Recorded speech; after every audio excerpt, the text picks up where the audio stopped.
Obsession with perfection is holding you back. Don't wait until you're perfect to start something, because most of the things that you are worth persuading are things that you'll learn along the way. Your obsession with perfection is ruining your life, and you'll never get anywhere if you continue waiting for the perfect moment, the perfect time to master a skill before jumping or diving into something. You'll never really know the full extent of what it entails to do that thing until you do that thing. You learn these things along the way. I was talking to my professor not too long ago because I was like, there's so many, at the end of the semester, so many things are piling up. And I was just not comfortable enough to start an assignment because I felt like I wasn't comfortable enough with the material. And I went to her office and I was like, okay, but look, time is running out. I have to start because I have other things that's going to pile out. And my professor told me this, and I always take people who already achieved what you want to achieve, their advice 10 times more seriously, because never take game from a bencher. However, I would say in certain extents, sometimes you can't take game from a bencher because sometimes people at the bench do have like a view of the things you, like a player might not see. Like the bench can see kind of everything that's going on. But I digress. For the context of this video, if a person is where you want to be or has succeeded things that you want to succeed, in the context of, okay, I want this degree, then I know to be enabled to be a professor, then, she got that degree. But she was telling me, like, you can't wait until you feel like you're comfortable with the material to start the assignment in itself. Like, that's not how it works.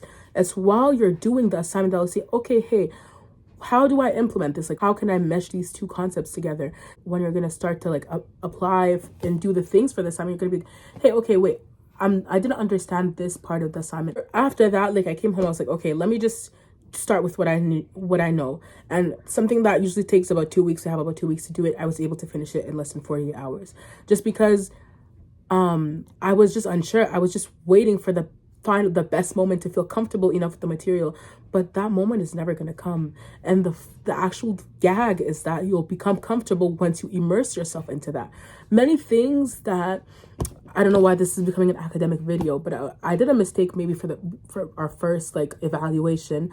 I was like, okay, let me put the assignment on hold because it wasn't due before our examination, and let me start studying for the exam. And while in the exam, and after the exam, I ended up doing the assignment. I was like, oh my God, this is literally what we were tested on.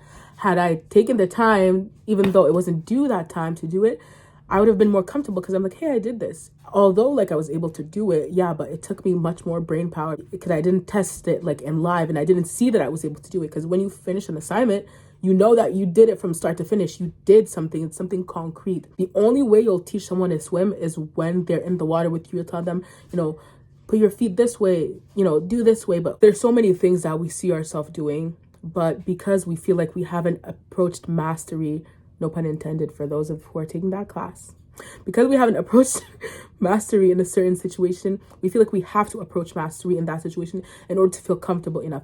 Yes, sometimes it works, because from when I had more time, I was able to like be comfortable with the material before starting, the other things I had to do.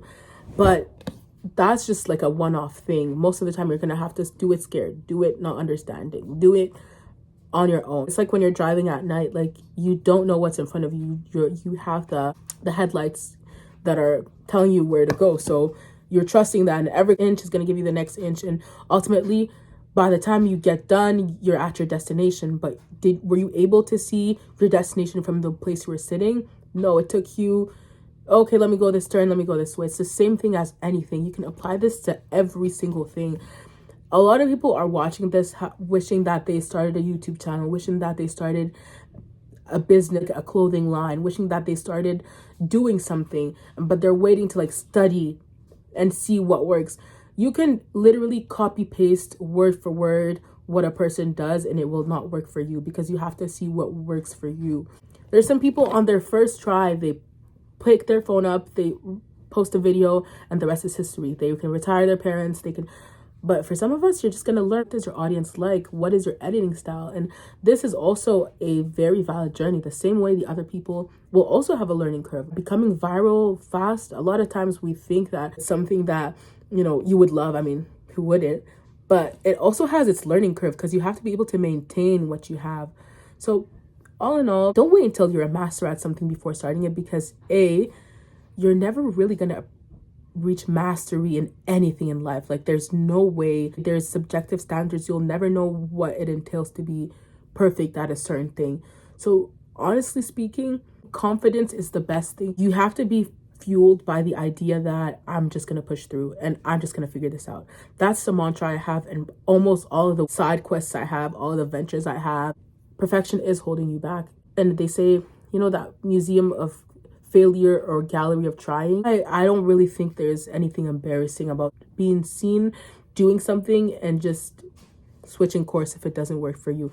The number of things I've tried and failed at is like, we could sit here and talk about it all day. It's like, okay, that didn't work for me. Let me try something else. It's not a matter of if, it's a matter of when. Something will work for you. You don't know what it is, but nothing will work for you if you don't try anything. Take care. Stay safe. All the best. Amalia.